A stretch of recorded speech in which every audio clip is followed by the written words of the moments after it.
Hey everybody, welcome back to Backlog Banter. I'm your boy Abram, joined as always by Mr. Tucker Hazel, and today we're doing a video, but before we do it, I want to show you this sweatshirt I got. It's a Splatoon 3 shirt.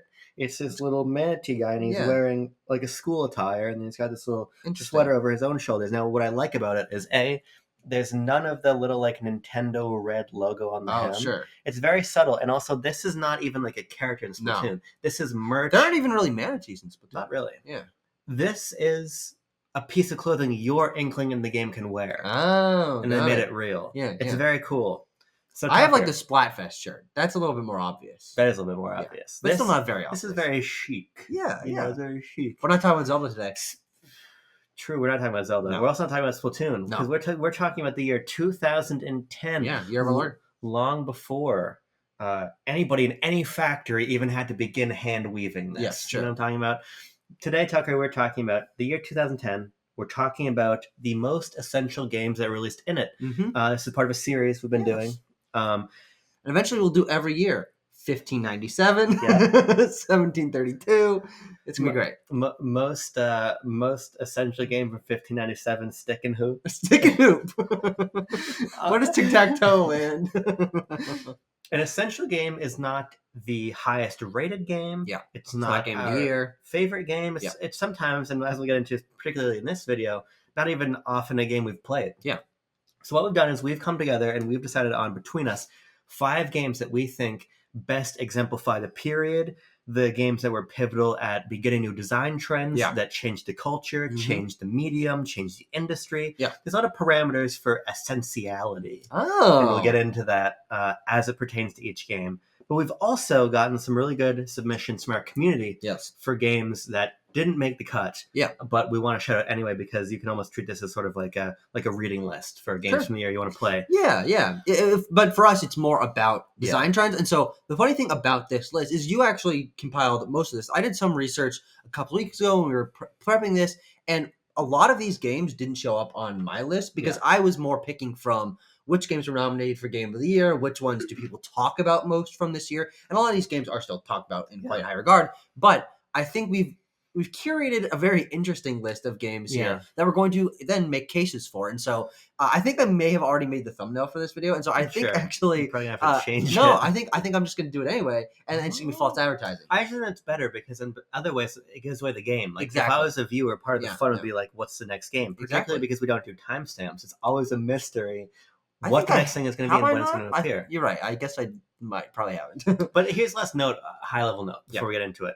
This is an interesting year because I think the games that most quickly jump to people's minds about 2010, the games that most quickly jump to my mind about 2010 are completely irrelevant. Yeah. And we'll talk about those. Sure. But I think sort of the banner games from the year don't make the list, and we'll talk about why, because we're still going to talk about them after we talk about this core list of 5. So, Tucker, where do you want to start? This is our list here. Let's start with the one that we have the least to say about. Though you might have a little bit to say about it. Sure. And this is StarCraft 2. StarCraft 2 Wings of Liberty is... released in 2010. Yeah. Thank you for that information, class. I hope you've learned something there. StarCraft 2 is no doubt an important game. Yeah. It is... I believe it's a real-time strategy game, if I'm pulling my sources correctly. It is a game made by Blizzard. Basically, I'm just naming everything I know about this game because I have never played StarCraft, and frankly, I don't even know if I've really played many games like it. I played in a game called Planetary Annihilation Titans. I think that's kind of a StarCraft-like. But your reasoning for picking this game is not necessarily about the design of the game itself, even though this game is long-standing, incredibly popular, but is more about what StarCraft 2 meant for the esports scene. Because this is, in some ways, like, it is easily in the top 5 or 3 most definitive esports games of all time. I think you might be able to point down the line to something like Counter-Strike or Dota that blew things up even bigger. But StarCraft 2, especially for Korea, is like the definitive esports game. It was. That's what's interesting about it. I did a little bit of learning because first off, we got clued into this even going on the list by a friend of the show, Steven, who said the sometimes enemy of the show. Sometimes enemy of the show. Sometimes collaborator of the show. Well, no, not yet. But he's collaborated with Tanner. Sure. Yeah, continue. Steven said the following about StarCraft. He says, if I had to pick one game that wasn't a joke, because he threw out various things, it would probably be StarCraft 2. It's not my favorite, but that still feels like the high point of the modern RTS genre and the end of the RTS as a mainstream trend. Interesting. Alexander wept for there's nothing to do with the RTS, etc. I don't know what that means. I think that's a history reference. It's either a history reference or like a literature reference. Two things we know nothing about. I was briefly an English major, and then I wasn't doing any of the homework, so I dropped it. Technically, I have a bachelor's degree in English. Because all the film classes counted as English classes. That's interesting. All my film classes counted as film, which I was doing more of than my English classes, so I said I should change my major. Yeah. But Stephen got me thinking and following this path, and I found an interesting piece from Variety, which we can include. I just want to grab the author's name here because I'm going to rip them off. Will Parton, back in 2018, wrote this, and I pulled out two high-level quotes from this piece that I think are useful for explaining our logic here. The first one is, quote, when StarCraft 2 was released in 2010, it signaled to audiences across the world that a new era of esports had arrived. Designed with professional play in mind and timed to coincide with the rise of live streaming, StarCraft 2, the esport, was an instant hit. For a period of time in the early 2010s, StarCraft 2 was the most watched game in the world, a sign that esports might actually take roots outside of South Korea, where the game was more or less a national sport. Yeah. Later on in the piece, quote, StarCraft 2 really started the modern era of esports, said Adrian Harris, who leads StarCraft esports programs, in an interview with Variety. We're this period between 2010 and 2012 when we were the only kid on the block. I remember being at ILP4, which was a big event. IPL 4. Sorry, I can't read. I'm doing my best. I actually have this all memorized. Oh, I was listening to an audio tape of it before, where League of Legends had this tiny side stage and saying, "What is this game?" Interesting, yeah. So the little bit more context I got, I implore people to go read the piece, is that essentially the StarCraft 1 scene took off basically without Blizzard. And then Blizzard came back to make a sequel that on a game design level was more in tuned to esports, and then as an organization, Blizzard was a lot more, in some ways, hands-on with the programming, but in other ways, hands-off, allowing people to, an organization basically freely run events of the game, and giving them sort of the room and the runway to have them and their interest take StarCraft 2 into the stratosphere. So I'm not an esports player. No. The closest I get is watching like competitive Melee sometimes. Yeah, sometimes we'll watch Evo. Yeah. Sometimes we'll watch Evo, but for the most part, it's not my scene, but my understanding is that a lot of the infrastructure of what we now understand to be the current esports scene, which is obviously a critical part of gaming, comes from the groundwork laid by StarCraft 2. Yeah. So to me, this is actually the number one game. Cool. Okay. Maybe number two, because we have another one.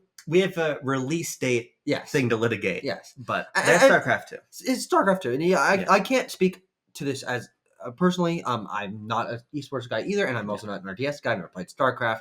But even this game, and knowing how much esports is important to modern gaming and grew over the course of the 2010s, it's interesting to look back at StarCraft 2 as not the nexus point of the origin of esports, because esports had been continuing before that, but in a more unorganized fashion. And a game like this that, as they mentioned, becomes so popular, especially in South Korea, and becomes something that people are really gathering for, then lays the groundwork for everything else, and Counter-Strike and Dota and Evo and Smash tournaments and things as they joke about. Great. Here's our copy of StarCraft 2, by the way. Yeah, look at that. It's prop comedy. StarCraft 2, that says StarCraft 2. We've got a stack of 2010 released games over there. None of them are the games we're going to be talking about today. We'll at least fly by a lot of those. Sure, maybe. Yeah. But the next game I think we should actually do what we were talking about at the end there, is do a little litigation. Sure. Because we are going to be litigating 2010 and one of the most essential games of 2010 being a game that did not officially released in 2010. It is not God of War 3. He's trying to psych you out. We're talking about Minecraft here in 2010. Let's read the case. The case as being presented. You want to read it? Sure, yeah. I usually do a better job than you do. Minecraft is going to be presented by Murph, who says, I don't know how loose you all play with quote-unquote release date, but 2010 is literally the year Minecraft's in-dev version dropped and subsequently blew up on YouTube Let's Plays. Technically, Minecraft's first public version released late in 2009, But 2010 was was the year a great many features were added.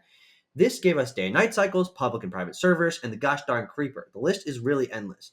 I've gone back and checked the date of all the Let's Plays that got me into Minecraft, and they all start in 2010 with the in-dev release. I'm not really sure if I need to outline Minecraft's place in the gamersphere, especially in a show Tucker's hosting, but I have no doubt in my mind that 2010 is the most important year of Minecraft's development, and 2010 is the year of Minecraft, and that's very, very interesting. Yeah. The litigation then becomes Minecraft in its alpha and beta forms was in 2009, as he was saying, and then it wasn't until 2011 that the game was officially released. Yeah. And I think it was probably around that time that I started playing, and I might have heard about it before then, but I'm fine with putting it in 2010 because the interesting thing about Minecraft in particular is that it really is the association with Let's Plays, with YouTube, with community word of mouth that made it what it was. Yeah. That made it what it is still to this day. This is one of the most community focused games of all time. And so it really is 2010 when even before it was released, the game was still massively popular and was kind of pulling YouTube up with it in some way, which is really interesting to think about. Yeah, I mean, I don't remember exactly when I started playing Minecraft. It would have been in the 2010, 2011 window. Yeah. And I think that it's just generally a critical point that Murph is making about picking the moment for Minecraft in which its online community formed. Mm-hmm. Because ultimately, we were talking about, I think we actually talked in the 2017 video about where you put Fortnite. Yeah. And the argument for these sort of live service games. And Minecraft is essentially a live service game. Yeah, absolutely. Where you put these games, you put them at their point of release, or do you put them in the moment when they really took off or blew up or had the biggest cultural relevance? Yeah, and influence. Yeah, and so I think it's fair to put Minecraft in this year. Yeah, and to the point you were just mentioning, if/when we do 2018, we're going to have Fortnite there. We did not include it in 2017. We had PUBG there. I think everyone knows the lineage of those two games, but again, just a little bit of spoilers for our 2018 video that who God knows when that's happening. Probably never going to happen. But that game blowing up in 2018 is what made that game what it was. And so similarly for Minecraft, though, it's interesting to think about a game before release becoming popular and the game after release becoming more popular with Fortnite. But Minecraft, I mean, this is one that is so unanimous, so ubiquitous. Yeah.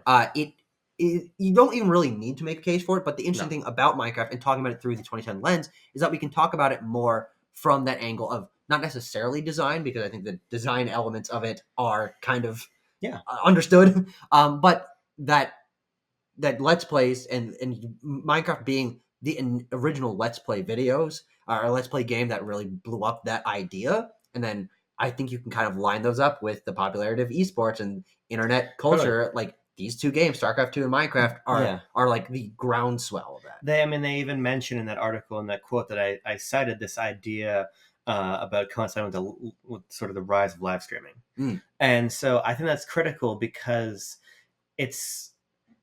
there's an interesting discussion about the idea of not even really needing to play a game anymore to be a fan of it. Oh, sure. Due to YouTube. Yeah. I actually wrote a piece about this a number of years ago about how I don't really enjoy playing Mario 64 that much, but I've watched a ton of Mario 64 speedruns. Sure. So I'm a fan of the game from this this third person perspective. Yeah.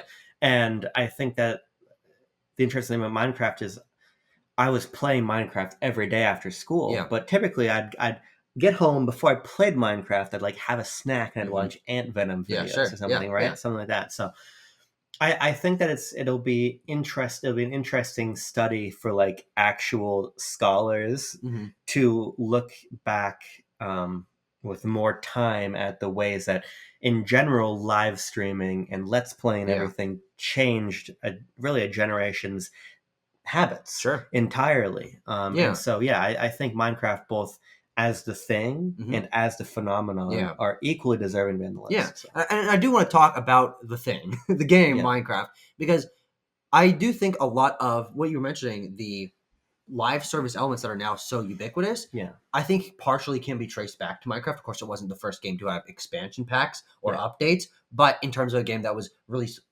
digital only from its inception, the idea of continual updates and adding things and evolving the game over time for free was integral to what made that game so interesting.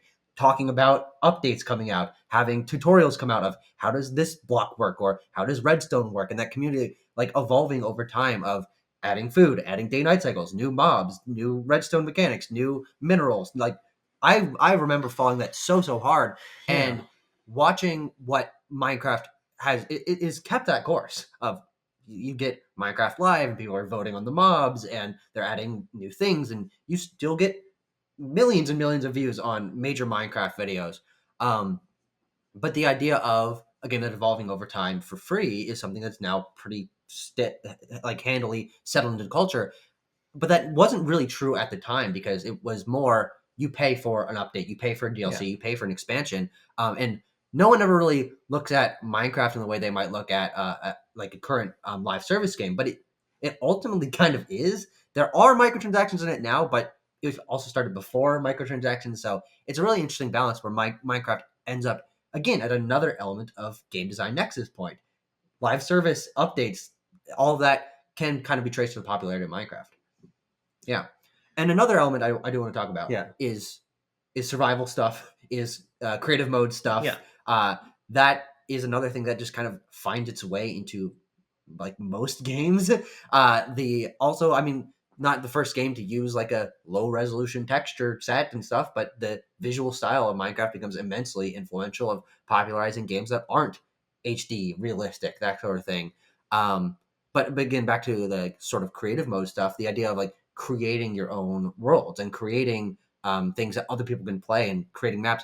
There were modding communities before, but Minecraft is, again, it's another part where that is a big part of why modding scene and sharing maps and sharing let's plays, all this like really synergizes together. And most games in some way you can take a look back and track that back to Minecraft. Like, and even like just the survival elements of Breath of the Wild probably come from Minecraft. Like you can really draw those tangents everywhere. Yeah. Major Minecraft's Majestic March. What do you think about Were you holding that in your mind for like the last 5 minutes? Okay. Because it looked like you had like a fart in you or something. You were like staring at me like this. I'm like, what is going on? I want that to live Major Minecraft's Majestic March. All right. Okay. No, but I think you've said everything that I would have said about Minecraft. Good. So. And more. And then some. More. Yeah. Next up, we've got 3 choices here. Okay. What choice do you want to go with? Let's talk about Super Meat Boy. Okay. Do it. I've never played it. You've never played Super Meat Boy? Okay. So then, from your point of view, especially because you were the one who chose this game, what makes Super Meat Boy a game deserving to be on this list? I don't know. You answered, okay. Holy shit. I'm like, what the fuck am I going to do? So the reason I picked Super Meat Boy is because Super Meat Boy, to me, it's like a larger pick. Sure. It's illustrative of a larger trend of the sort of indie scene arriving on console and gaining a lot of steam. Now, obviously, this wasn't. This isn't the game, right? Yeah. You can make an argument that's one of the games, but this is Limbo also came out this year. Yeah, it did.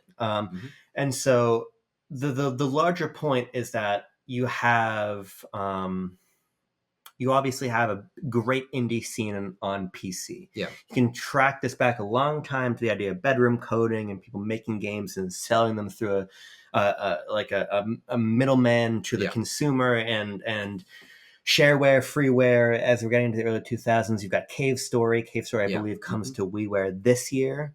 But I might be off by a year. Okay. Yeah, but I'm pretty sure it's 2010. When you look at this moment, you're looking at the moment of Xbox Live really coming to a place of great prominence. Absolutely, on the 360. Now, it's Xbox Live Arcade. Yeah. Not Xbox Live. Xbox Live had been around. And Xbox Live Arcade had been around too on the original Xbox. And what's interesting is they didn't really have an infrastructure to do this. You had to have a disc, and there's all kinds of things for Xbox Live Arcade on the original Xbox. When you're on 360 and the infrastructure is there, and you're looking at games like Super Meat Boy, you're looking at games like Limbo, you're really looking at the beginning of the indie trend as we now know it. And trend's the wrong word, because it's not just a trend. It's a fixture. It's a lifestyle. It's a lifestyle. It's a fixture of games, economically and artistically at this point. And I think that Super Meat Boy, originally going to be on WiiWare, comes to the 360 arcade instead, because the 360 arcade has a lot fewer restrictions and is more favorable for developers than WiiWare was.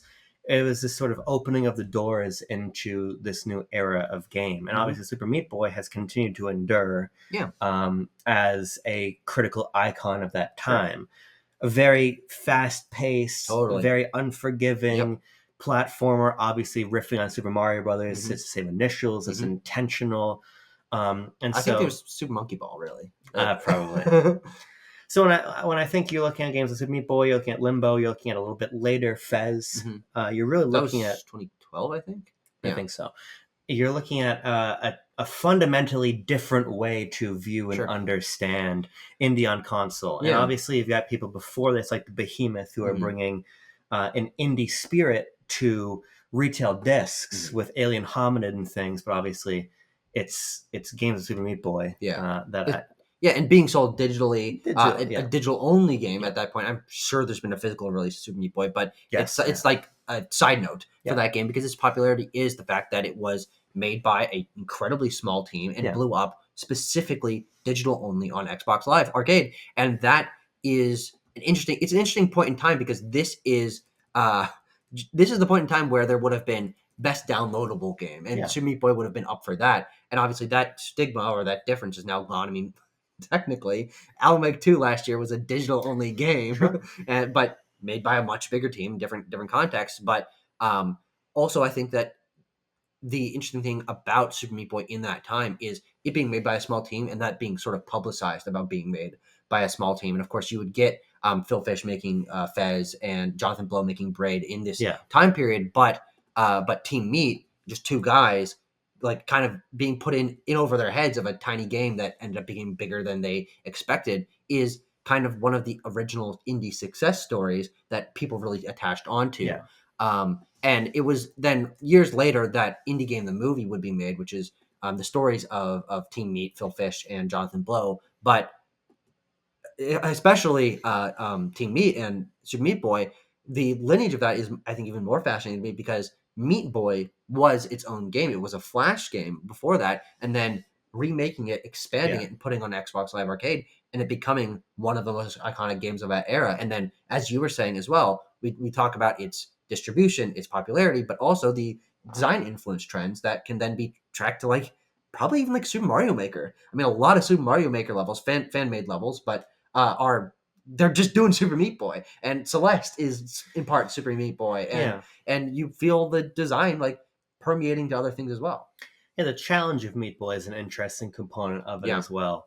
That sort of old school challenge, as it would have been referred to, and obviously that games like Shovel Knight traded on in 2014, a couple of years later. So I think there's a lot of dimensions that you can cite for Super Meat Boy. I think you can also make an equally fair case for saying that Limbo should be the game here instead, not only for embodying similar qualities, but also for putting Playdead on the map. Playdead later would obviously make Inside, and then split apart to make like 9 million different games, including Cocoon, which is a great game. It is a great game. They're all great games. Though I will say, for the argument towards Meat Boy, I draw back to like sort of the Newgrounds Flash game sort of thing. Those being like Super Meat Boy coming from that and showing that group of people making silly games with goofy graphics on the internet, not for sale, but just for shits and giggles. And Newgrounds and Flash games are like full of just like explosions and butts and like, you know, Richard Nixon riding an eagle or whatever. But there is genuine talent there, and that a lot of those success stories, itch.io stories and things, become people that make very successful retail released games for purchase. And this is kind of the origin of that. To an extent, I mean, the Behemoth is that, of course, because the creators of the Behemoth created Newgrounds, and then brought Alien Hominid to console at a time when there was a lot of stigma against the idea of not only a team like this bringing their game to console, but also a game in that style coming out on PS2. And that's a game that looks exactly like it did on. Yeah, and it is an expanded version of a Newground game. So I think it was 2004 for Alien Hominid on the console. Right, So when we get to 2004, we'll talk about that story in more detail. The only reason I cite Limbo as maybe being an interchangeable pick is that game was exclusive to the 360 arcade. In that is relevant, I think. Sure, yeah. And obviously Playdead is a very relevant team, and it's different people are now relevant on their own. So either way, I just wanted to generally shout out with this pick that space in 2010, because I think on a larger level, again, it's like the first domino being pushed in the direction of really this first crop of massive indie games. Yeah, totally. Let me just confirm if Cave Story came to WiiWare in 2010, because almost a port of Cave Story deserves to be interchangeably put in this position as well. Interesting, yeah. 2004 initially, March 2010. 2010, Perfect. I was right. Yeah, so nice. I don't know. Pick one of those 3 games you can pick. It's your choice. It seems like we kind of picked Meat Boy. We did, but I'm just alternate covers. Yeah. We got 2 more games. Both fucking weird. Yeah, we're going fucking weird for this video. And you will notice what the omissions are as we finish these last 2 up. We're going to talk about Fruit Ninja. For me, Fruit Ninja isn't the first majorly popular mobile game. It was first mobile game ever, actually. Oh my god! Because Angry Birds is 2009, so it's a year before. But Fruit Ninja is an interesting one, and I kind of paired this with things like with Cut the Rope and other mobile games around this time. Fruit Ninja is, I think, the perfect example, to me, even more than something like Angry Birds, of what touch design can do. Yeah. And because before Fruit Ninja, there's not a game that plays like Fruit Ninja with the slide. It's a high score based game, but the idea of you having your finger on the screen and sliding the finger around. I mean, it sounds stupid and obvious, but like not a lot of games were doing sliding your finger around a touchscreen design before that time. And so watching Fruit Ninja in it being ostensibly an arcade game, which it's just high score, see how far you can get. A lot of mobile games would then, of course, take that and run with it. And there were ones before this, but Fruit Ninja massively popular and still available today.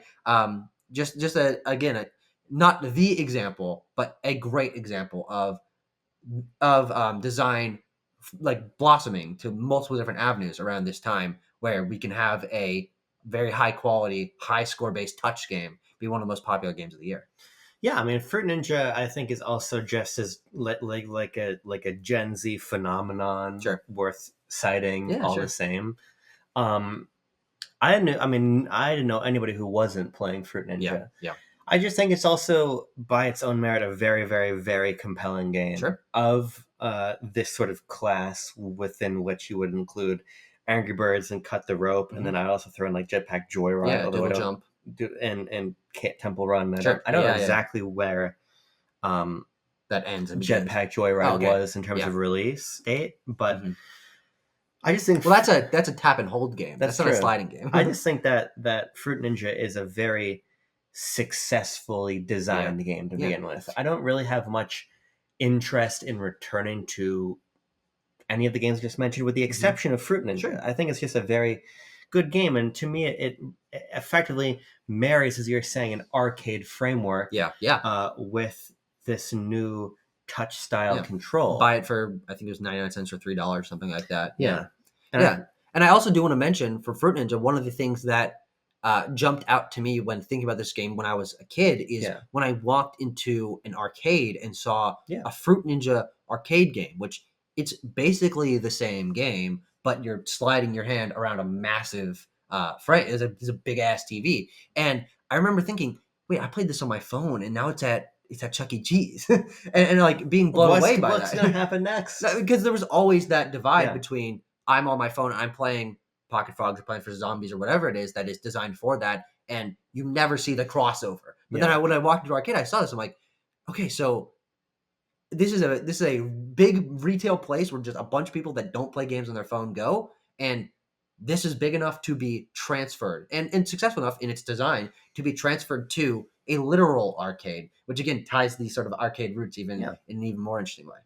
It's cool because obviously, like Angry Birds comes to other consoles or whatever, but to what success, I would say minimal. I don't really see the appeal of moving that experience over. But one place where Fruit Ninja was moved to that makes a lot of sense to me was Connect. Oh yeah. And our final game here is Connect Adventures. Yippee! Another example of what I was just saying of design blossoming. What can we do with different forms of interactivity? Touch, sliding, and doing this. I guess so. I never played Connect Adventures. Yeah. I don't really give a fuck. You've got a challenge. Here's a challenge for your audience member. This is a challenge for you. Official BLB challenge decree. Let me know in the comments which 2010 Connect game I should have picked instead of Connect Adventures. Okay, well, what are the options? I think you could have picked Connectimals. Connect Sports, Connectimals, and Connect Adventures, I think, all came out on the same day. Because they're all launch games for Connect. Connect's 15 launch games. That's so many launch games. Jesus Christ, I can't even believe it. I could have picked Zumba Fitness. I could have picked The Biggest Loser Ultimate Workout. Adrenaline Misfits? I don't even know what that is. Now, technically, Sonic Free Riders. Yeah, I shouldn't have picked that. What should you pick? I'm saying I shouldn't have picked Sonic Free Riders. Oh, yes. Okay, gotcha. Probably Dance Central would have been a better pick just because that's a harmonics game and that's a much more revered game, I would say. But also, I don't care. Well, because it's again, this is a symbolic pick. Well, here's the thing. I actually think you made the right choice with Connect Adventures. Yeah. Because you think about the, let's say 4 like defining Connect games ever, and they were all launch games. Connect Sports, Connect Adventures, a Dance Central, a dance game, and Connectimals. Those are certainly the ones that come to mind first for me when I think about the Connect. Dance Central is a Just Dance game. Those had been out for a while at that point. Dance Games, DDR, that is a motion-controlled full-body thing. This is just a different version of that. Connectimals kind of just comes and goes. It's an extension of the pet sim thing that really was popularized by Nintendo DS game Nintendogs. Just taking a while to come to me. But then Connect Sports is just a Connect version of Wii Sports. Yes. Connect Adventure is its own thing. I mean, it is a minigame compilation ultimately, but I do think that from out of this group of I think defining games, it's the one that feels the most like, and especially because it was really the one that I remember people getting excited about. Yeah. Because it felt different. It was a group of there were some sports in there, and you were doing darts or whatever. But then there was this big one where 4 people are on a big boat, and you have to like row down the river. And there's like this headbutt the soccer ball minigame, which had been in like Wii Fit, but it was kind of this culmination of all the motion game ideas into something that stylistically, because it was themed around like just a bunch of people going on this adventure that could go anywhere, it felt different to me. It wasn't. It is in design an extension of, or kind of a ripoff of other things that have been done before, but I do think that packaging made it feel distinct in the way that I would look at Connect Sports. I'm like, oh, that's just a Wii Sports ripoff. Sure. Connect Adventure's like, well, it's Connect Adventure. There's not a Wii Adventure. I mean, the reason I wanted to include this on the list beyond, I think you make a good case for this game in itself. Yeah. Which is fantastic because I was going to be unable to do that. You haven't played it? No. Okay. I played with my aunt and uncle. Like, I remember getting my Xbox 360 for Christmas way late. Yeah. I got my Xbox 360 after the Xbox One came out. Fair enough.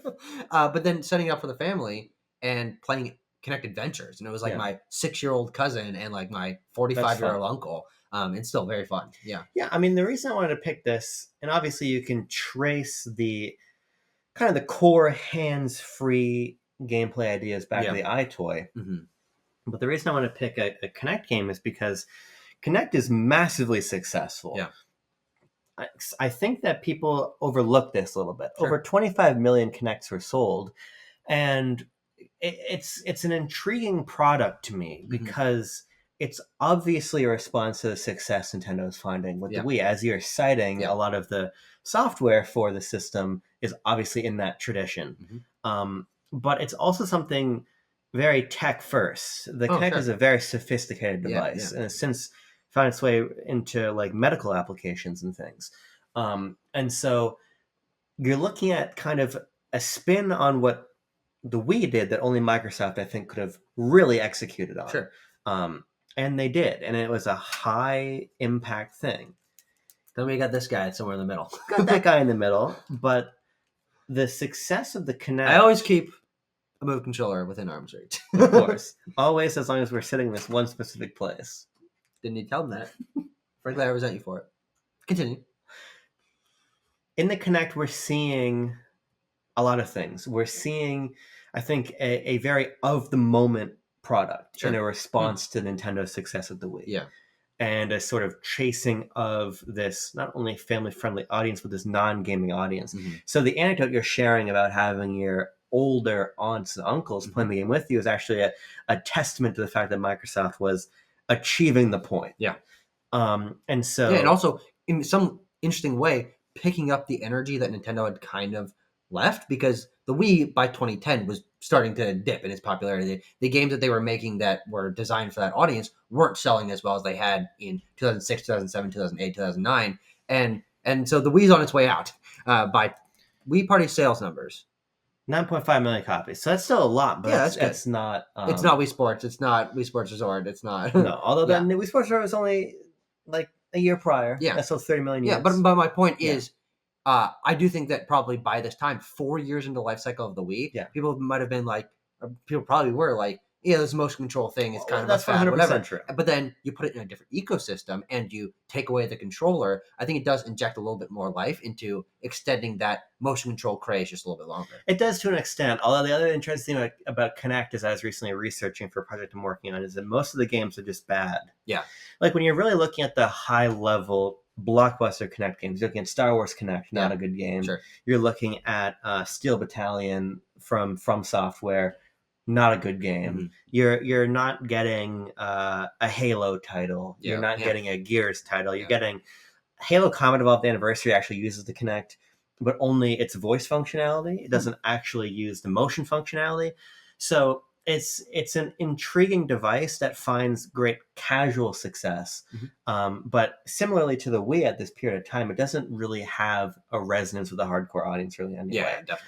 But I think what's interesting about the Kinect, beyond it being reflective of this chase for Nintendo's audience, it also, of course, sets Microsoft up for complete failure with the launch of the Xbox One. So by that metric, I also think it's important. Yeah. They said, well, we did so great with Kinect 1. Mm-hmm. We're going to make Kinect 2 an integral part of our Kinect system. 1.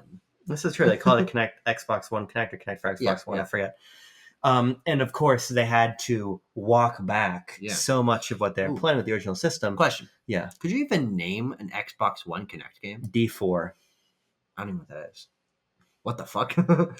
But it's interesting to think about how... It is interesting. How that was what screwed them over, including that in the box, having the always online thing. I mean, the Xbox One launch is a notorious debacle, but the increase in price, including that with it, the fact that it was like always going to be looking at you, and that it was that they were trying to make Kinect the sort of hub of that you're interacting with your TV with it, and you're like using it to start your games rather than just interacting with the console in a normal way. That is what pushed people to the hardcore gamers that were so happy with the Xbox 360 to turn against them. And they were able to, of course, walk back. A lot of the stuff they showed off at E3 was walked back, but one thing that wasn't was the literal presence of the Kinect in the box. Mm-hmm.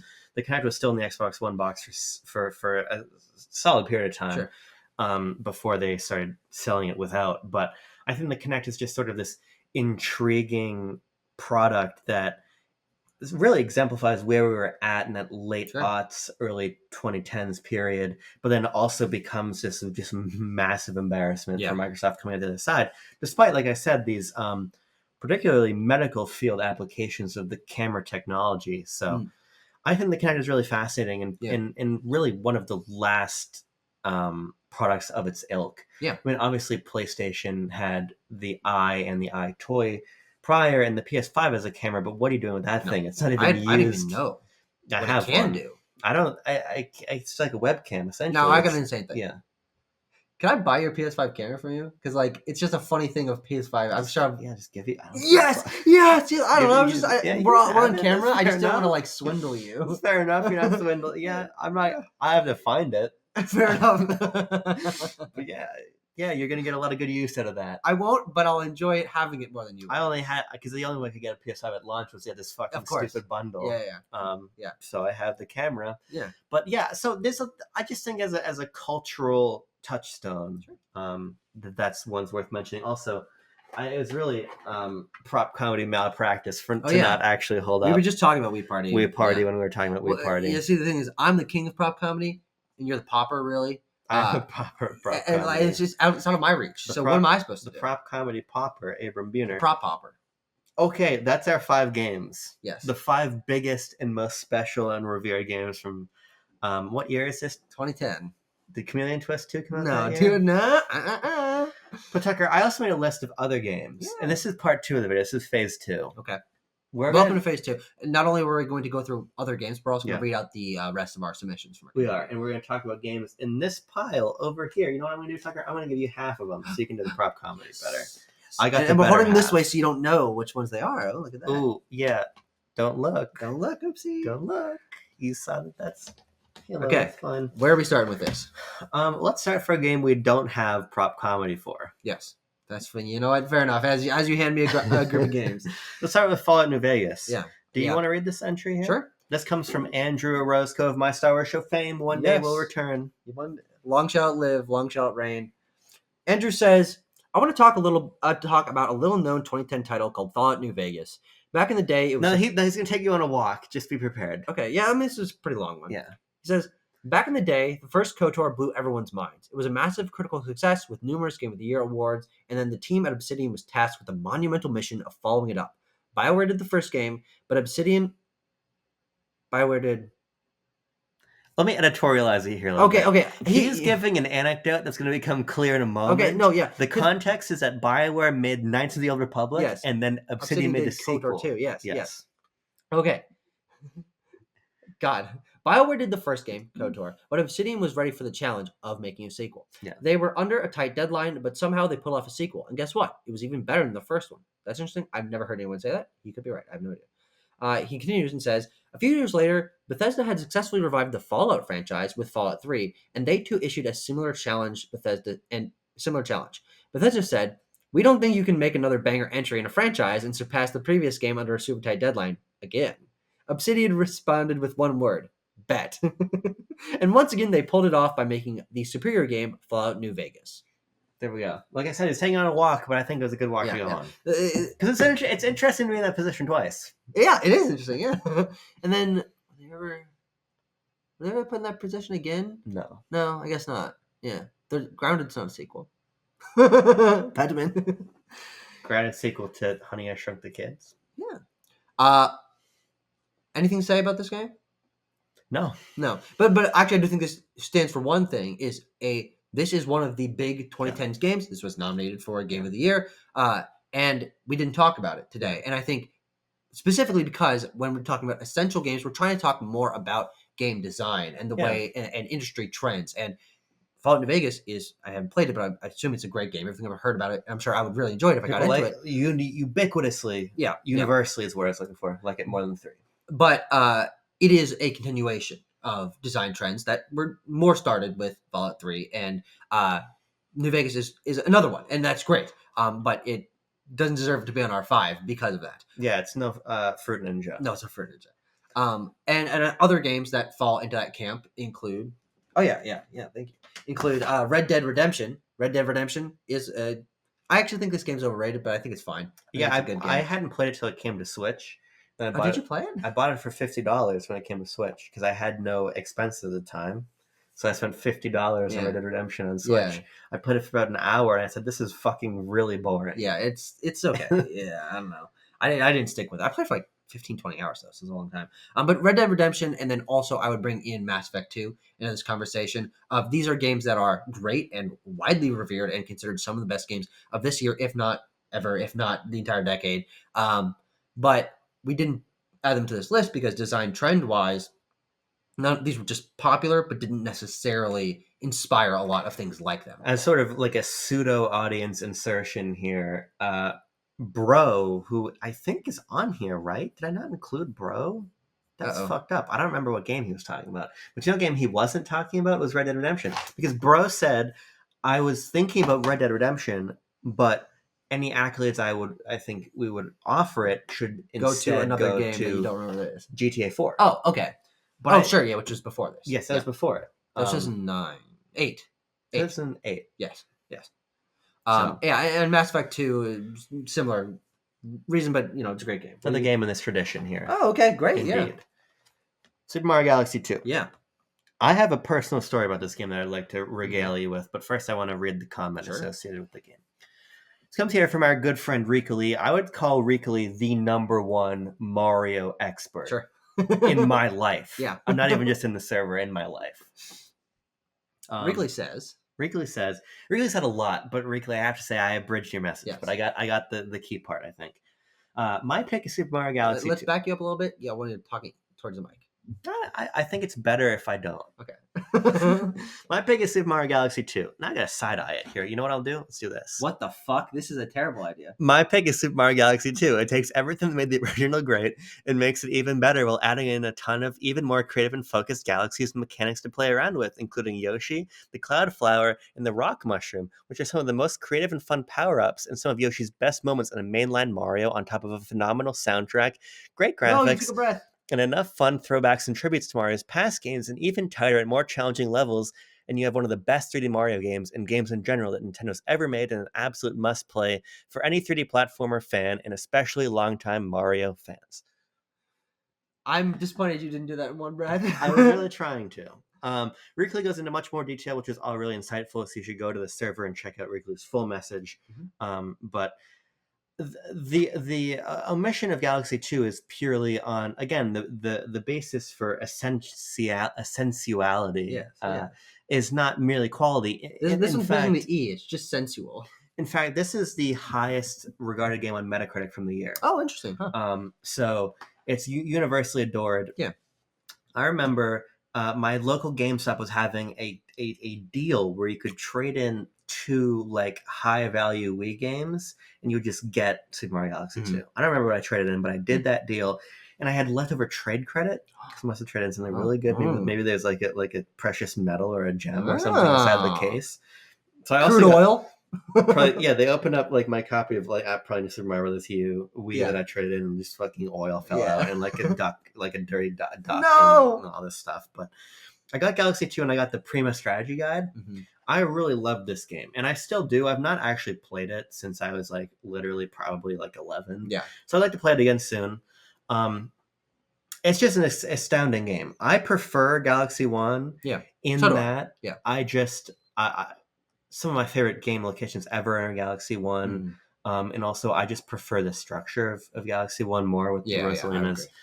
Comet Observatory, but I actually really like Starship Mario. I'm a Starship Mario defender. I think it's funny when all the little guys come and you can hit, there's little activities, you can hit the dice block, you can get on the pipe, there's all kinds of things you can do.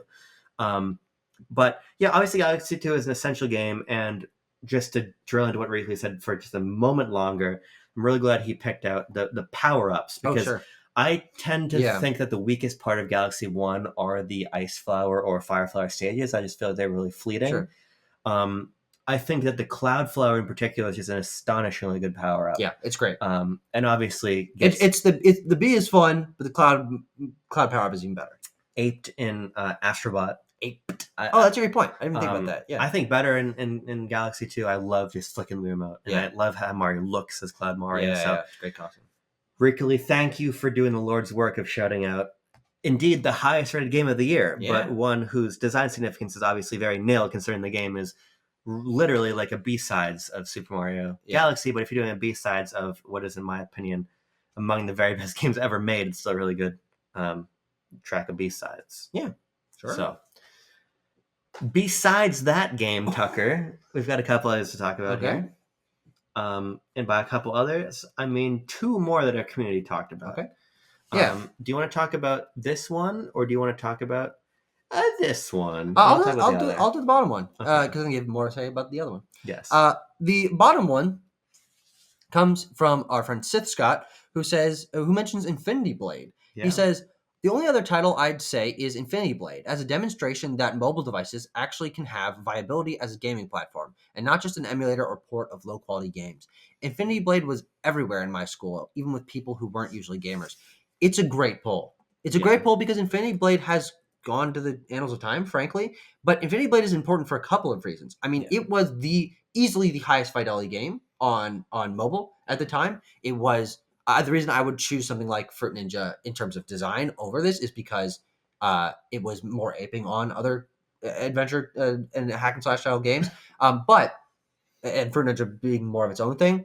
But Infinity Blade is, I mean, I remember being like blown away by that game. Like, I can't believe I'm playing like a dungeon adventure fantasy game on my phone or my iPad or whatever it was at the time. But also Epic made that game. True. And they just, I was like, somebody big made this. Yeah. And Donald Mustard made that game. And so the success of Infinity Blade, and I believe probably used Unreal Engine for mobile. Yes, I think I just saw that. That success that definitely goes on to help Epic become what it is. And so it's a great pull. And the unfortunate part, the first iOS game to run on Unreal Engine. Okay, 3. Yeah. But big deal. The only thing I have to have against it is that the games aren't available anymore. Actually, you can't buy the Infinity Blade games. They're no longer available for download. So that is very, very unfortunate because I think it's an interesting, important part of history that is now gone. But much like Scott, I remember in the time this being a big deal. Infinity Blade has been ported to PC. Oh. And it runs on Steam Deck. I wonder if you can play that with a Steam Deck touchscreen. That'd be very interesting. Probably. Maybe we'll fuck around with that later. Yeah. Yes, of course. Donald Mustard cleared of his allegations in the Clue House. Colonel Mustard did not. He was not the murderer. He was allowed to keep working games. Donald Mustard makes Infinity Blade. I remember my cousin had this game because I think he played it on his mom's iPhone, and I think at this time my parents still had like BlackBerry phones. Sure. So I was like, "What?" And it was like $5 or $10, something like that. I remember being like, "That's a big deal." You ever have any of those like Game Loft games that are just Call of Duty or Halo, and they cost like $8? No. I used to play this all the time. Interesting. Do you want to read the other one before we just kind of spittle and shittle? I'm just gonna put it on the record. Yeah. That if I was the sole arbiter of this list, and I had read Scott's comment more closely, I would have advocated for our mobile slot deal to Infinity Blade instead. Okay, that's a good point. Just for the sake of the point that it being the first Unreal game on mobile is a massive deal, and in fact, we're at a point where the disparity between mobile gaming and console gaming is so small to where obviously Death Stranding and Resident Evil are running, but even a number of years ago. I was on the App Store the other day and I saw Assassin's Creed Mirage, and I'm like, I've never seen this symbol next to it. I'm like, what does that mean? Oh, it means I can't download it on my phone. I don't have a new enough phone. But I mean, to the point, like that's Assassin's Creed Mirage. I played that on my PS5 last year. When you go back to this era, though, like these Game Loft games I was mentioning that I can't remember the name of because they literally existed to be Call of Duty and Halo on your phone. Yeah. It was a time when I played a game called Goat of Duty on my phone. Sure you did. And I played Capture the Goat. Sure. Yeah. Well, speaking of that, this Call of Duty Zombies was very popular. Oh, I definitely played that. Yeah. So I think that it's important to cite this game as sitting at the forefront of this movement to have console games on your phone. Well, it's not a console game because it wasn't a port of anything. It was console style. Yeah. More traditional AAA fidelity, high fidelity games. Yeah. And now stuff like that, like obviously people play Fortnite on the phones. I guess only on their Android phones because whatever happened on Apple. Obviously, Call of Duty Mobile is massive. Apex Legends is there. Yeah. Rumor has it Destiny's coming to mobile with this game from that company that does all this shit. NetEase, maybe. Yeah. So that was a really good pull, Scott. If I did a little bit more due diligence, I probably would have advocated that you were actually on the list. Yeah. Although the problem wasn't that you were the sole arbitrator of it; it's that you didn't read the comment close enough. I know. I pulled it and I'm like, that's compelling, and then I didn't really think much about it. Yeah. So, it's a Dandori issue, frankly.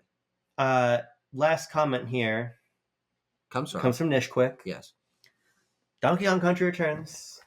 We have the game, folks. We got the game. Donkey Kong Country Returns, developed by Retro Studios.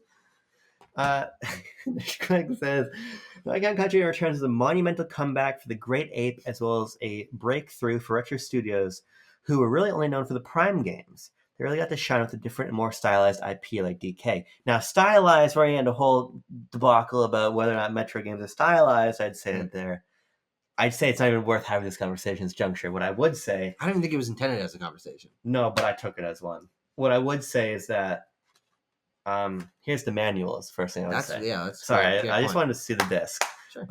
Just for my own edification. But I love this game. I think this is a really great game. I think Tropical Freeze is just simply better, and I played Tropical Freeze before. Yeah. I played this one to any significant degree. Mm-hmm. My aunt had this game. I played a little bit, but you'll get a chance if you get the Switch version. Well, I've now put it all the way through on 3DS.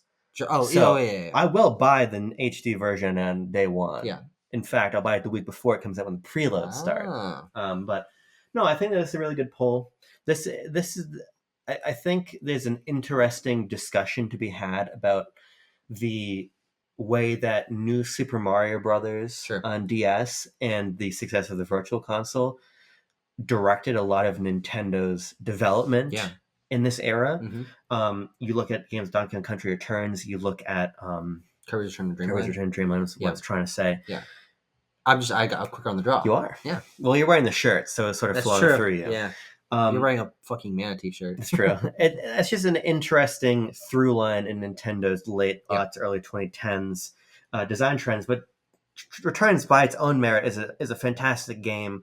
I'm really looking forward to playing the HD version, like I said. But Tropical Freeze is just simply better. Yeah. This is an 8 out of 10. Tropical Freeze is a 10 out of 10. So, what can you say, really? I personally do want to mention Kirby's Epic Yarn. It's another great game. It's not, what? It's another great game? Yeah. Okay. I heard it's not a great game. I was about to I have like a shiv here. I was about to, No, it's a great game. Do something. Yeah, I love this game. This to me is one of the it's one of the pinnacles of the Wii because it looks like nothing else does. Some Wii games have a low res look to them that I'm not a massive fan of, but I think the stylization of Kirby's Epic Yarn is just like there are still not really games that look like this, and it still looks great because they stylized it in an interesting way, and I think that it changed Kirby's formula for me absolutely for the better. And I would love to see this game come back on a system that isn't the Wii or the 3DS. Yeah, and I think that's very possible. I think this game was not initially intended to be Yes. Good feel. This is from the Wikipedia page. I wanted to go check myself, but I saw this from Josh Goldie, and Josh Goldie's never wrong, so I shouldn't have even had to look. But this game wasn't initially a Kirby game, which is part of where I think its unique feel comes from, and then pivoted into the Kirby series. It's good feel. Mm-hmm. Yeah, you're right. It's a great game. Yeah, I love it. It's especially good as like a chill co-op game. Totally. John and I played it together. Here's another good chill co-op game. Halo Reach, one of my 5 favorite games ever. Wow. I absolutely adore Halo Reach. I think that if somebody came to me and had never played Halo and said, what one Halo game should I play? I would say Halo Reach. Sure. Because I think when you play Reach, you get so much of what makes the original Bungie trilogy very special. This is the last game that Bungie made. Last game they made, they are no longer part of Microsoft after Halo 3. With this, they're contracted to do ODST and do Reach. Reach is interesting because it's while Halo 4 is I think from a more general industry level credited as like the game that turned Halo into Call of Duty. Indeed, a lot of that's actually in Halo Reach with the Spartan abilities, but I think that it still retains so much of that classic Bungie feel that if you've never played Halo, you come to the series, you want to play one game. This has a modern feel, but retains that storytelling through art direction and music that make Bungie's games so special. The gunplay is excellent. It stands on its own completely. It's one of my favorite stories ever told in games. And I think just on a campaign level, it's so focused in that there's no flood. You're just in this city and you're fighting. Noah would have been really useless in Halo Reach. Huh? There's no flood. So what the fuck? Noah, his arc wouldn't have done anything. That's true. Yeah. That's true. Really disappointed. Like, he's really probably sad about that. There would have been no recourse if there had been a bunch of gunk left around the city by Bowser Jr. because there's no flood. No flood. But go play this game. We got a Bible reference and a Sunshine reference, and frankly, I see no difference. Yeah, I love Halo Reach. Go play Halo Reach. We've got a couple other games to hold up here. Yeah. Here's 3 games, just a couple random games. Heavy Rain. I'm reading them out. Heavy Rain, Call of Duty Black Ops, and Metroid Other M. I've played these games. You've played this game. I wouldn't put Metroid Other M as like no. my I'm just we pile. just have them. No, I'm just saying that I wouldn't. Okay, yeah. So a not great game, but I like both these games. I think Black Ops is pretty damn good. And it has some good memes in there, but it's just mostly a big spectacle nonsense game. But I really like it. Bro said that this was the best Call of Duty campaign. Yeah, that's one of the things he wrote that I didn't include. Yeah, it's a very good game. Sorry, bro. And then Heavy Rain is, I mean, just go play Detroit. But this is a game actually I was considering putting on the list in terms of the way it strips back gameplay. And because I don't really know too many games before this that are so heavily story focused with this AAA presentation value, acting, and things that don't do what it's not Red Dead, it's not Uncharted, that are very gameplay focused games. This is not, and I don't think it's very good, but it certainly was very unique for its time. Jason, yeah, the Jason meme, yeah, Jason. I'm just gonna read a bro's comment here about Black Ops. Oh, you found it? Okay, cool. Bro says, I think Black Ops had the strongest campaign and gameplay of that era of Call of Duty, and that was an incredible era for Call of Duty overall. I always preferred Treyarch's take on COD. The political intrigue and Cold War setting really helped elevate the material. I think even then, Modern Warfare 1 or 2 are probably more essential to the industry at large, but I think there's a case for a lot of games from 2010. Bangers aren't always essential, but they're essential to a good time. I like that. I like that. Now, did he is that a hidden? Did he? No, I don't know. What even is that? It's like a unique type of that's bizarre font. Okay. Right. The reason I didn't include anything from Bro is that Bro had a lot of Bro was sort of working through his submission in his own head, and then I think came to the conclusion he wasn't going to submit anything. Sure, fair enough. But submit some things that are just cool, which is good enough. Yeah. He's saving. Well, you know what? It was hidden, so we'll talk about that instead of that video. Very quickly, I actually think We Play is really fun. I think you should go play We Play. I think you should play We Party. Yeah. I prefer We Play. I've got like a couple others to shout out. What else do you have? I just want to say that 9 out of 10 of my top 10 games of 2010 we haven't mentioned yet. Holy crap! And so the only one we've mentioned is Kirby's Epic Yarn. Again, a game that I said I really liked, but Kirby Your Epic Yarn. I don't think there's any reason why any of these would be included on this list. Sure. But Super Scribblenauts I think is great. That's a fucking banger. It's what Scribblenauts should have been. It's a perfect sequel in that it's just a fuller version of that original vision. Adjectives in that game, and that makes a world of difference. Like if I had to give you a list of 10 childhood games, Super Scribblenauts is definitely. I love that game. And the Scribblenauts games aesthetically, it's just so nice. It's so nice. Real ones know.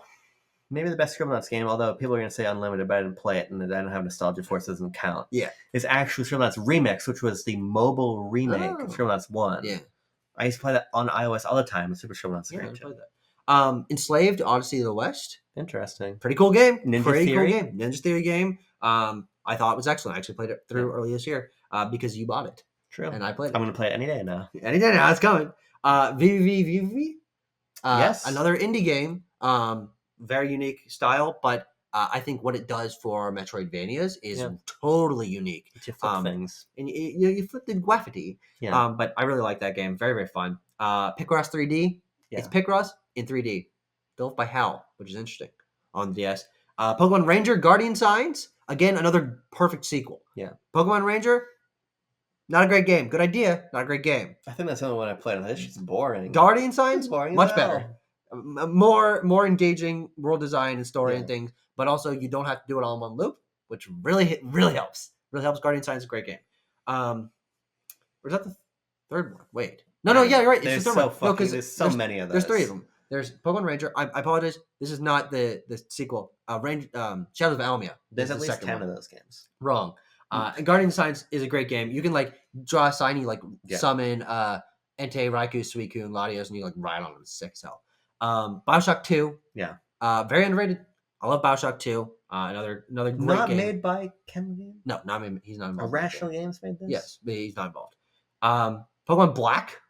Cool ass game. That's a child ass game right there. Here's the interesting thing. You were thinking about it. I have Pokemon on this list here. Yeah. And you could have either gone with Black and White, which are out in Japan this year, out in the States in 2011. Sure. Or you could have gone with Heart Gold, Soul Silver, which are out in the States this year, out in Japan the year before. Either way, those are probably my favorite Pokemon games, period. Sure. So yeah, great period for Pokemon. I had Pokemon White as a kid. I had Black. And this is why we host a YouTube channel. We didn't even know that. And then the other two are Doodle God, which I played the absolute cunt out of. It was amazing. And it really captured my imagination. Doodle God is that the first time we've said that word on BLB? Is that what I shouldn't say? I mean, like, do we have a big European audience? They say it all the time. Yeah. I mean, like, if well, here's the thing. I'll bleep it for everyone, but like Scruffy and Steven, because they can hear it. In Europe, you'll get called like a cheeky cunt all the time. Yeah. But well, I meant it in the in the States, it's kind of like that word. But I really like Doodle God, and I revisit it every once in a while, and it still is super engaging. Yeah. But you're giving me a really weird look. I'm just listening because I think because I hear you say that you play a lot of Doodle God, and I believe it. Yeah, I do look. I have Doodle God physiognomy. And then finally, Professor Layton, the Unknown feature, third of the original trilogy on DS, and the best of those three games. If you want a DS Professor Layton game, go play that. It's really quite fantastic. Did I tell you that I tried playing the first Professor Layton on my R4 card last year? Last year, no. And here's the thing about it. Yeah. I really like the world and the characters, but I'm honestly too stupid for logic puzzles. I believe you. I was like on the fifth puzzle, like I don't fucking know what to do. It was like this guy leaves his house and like what turn makes like 2 turns left and right. What house did he end up at? Like, and you're like, how could I possibly what cardinal direction is the house facing? Like, I have no fucking. You're making me want to play Layton now. God, Neural Steam next year. Well, they're not going to ever release that game, but if they ever do, I hope that there's like some helpful pointers and things. It's possible. There's plenty of helpful pointers in the first game, but I just felt so demoralized. Yes, hit points. I love Professor Layton as an idea. Yes, and I love that you love it. So I can I'm tethered to you. There are my top 10. Again, a totally bizarro, off the wall list of games. I'm going to run through a couple really quickly here. Ocean Blue World, I've only played very little of. I'm going to play this game to completion later this year. Probably when it's cold in the winter and I'm longing for tropicality. Mm-hmm. Mega Man 10, I loved as a kid. Oh, I loved Mega Man 10. Where'd you play it? Yeah, WiiWare. Cool. Because it was exclusive to WiiWare. Mm-hmm. Nintendo Power made a big deal out of those games. Was it ever brought to other things? Yeah, now it's in like the Legacy collections. Well, of course. But it was never at the time, it was never put on Steam or Xbox or anything? I might be lying to you. Because I've never heard that it was exclusive. You might be right, but well, I was only reading Nintendo Power, so I might have just projected that it was.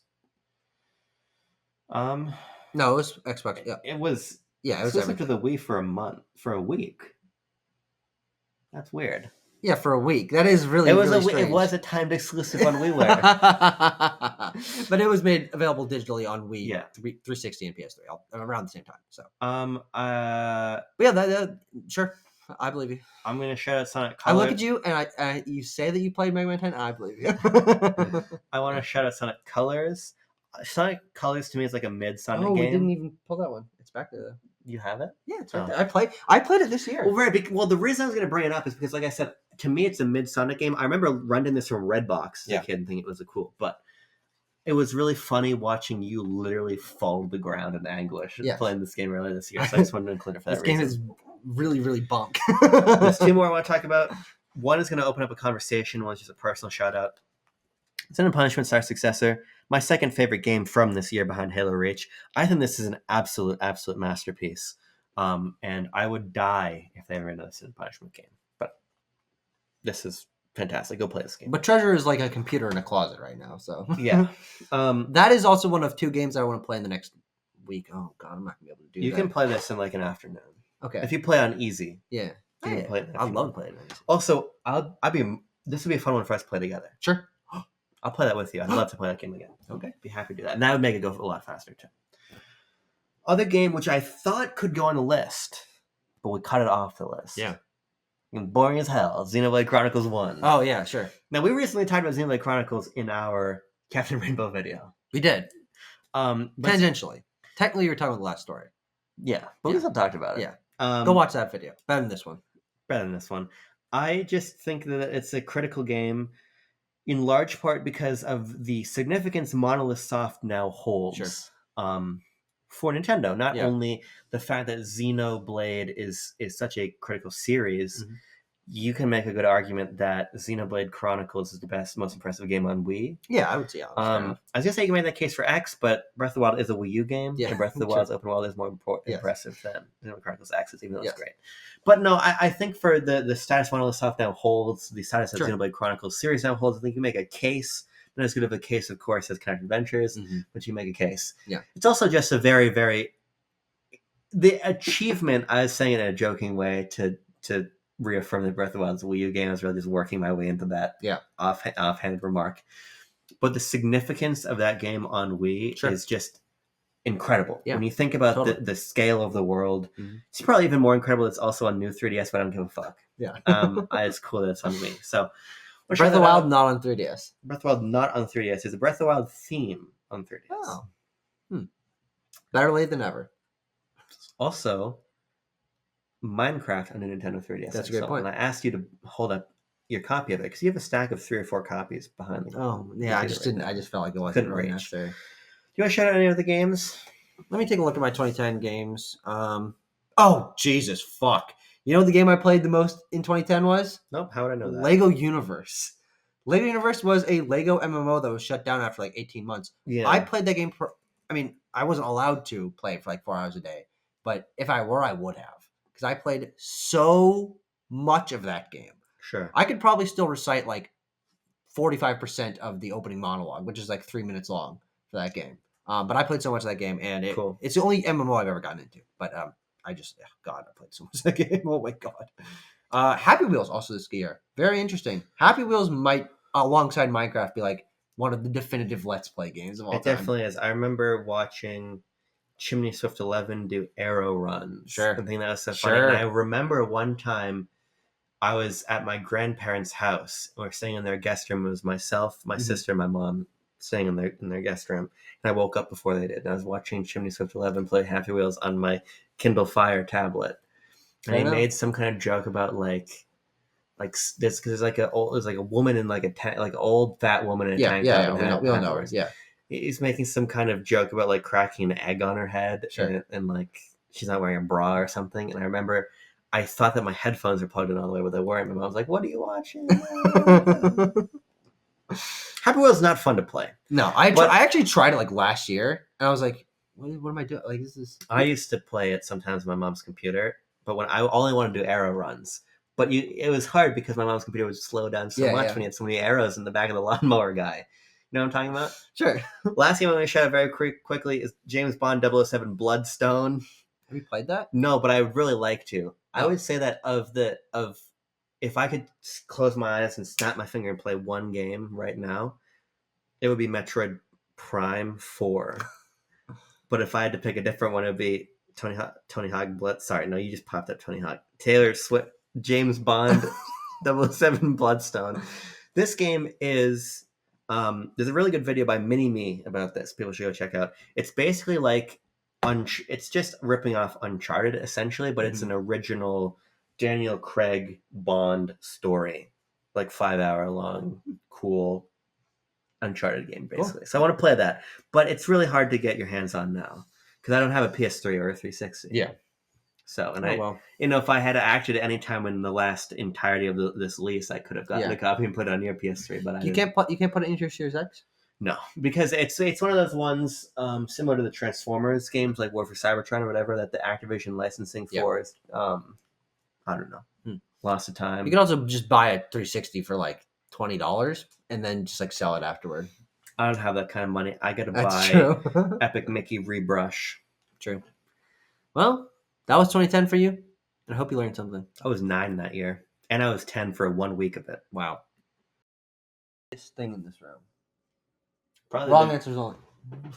It's probably the distance from the inside of this window well to the other side of the room. Oh, okay. I don't know if I have enough tape for this. I think you do.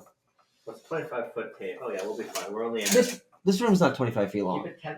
Keep it tensile. Tensile.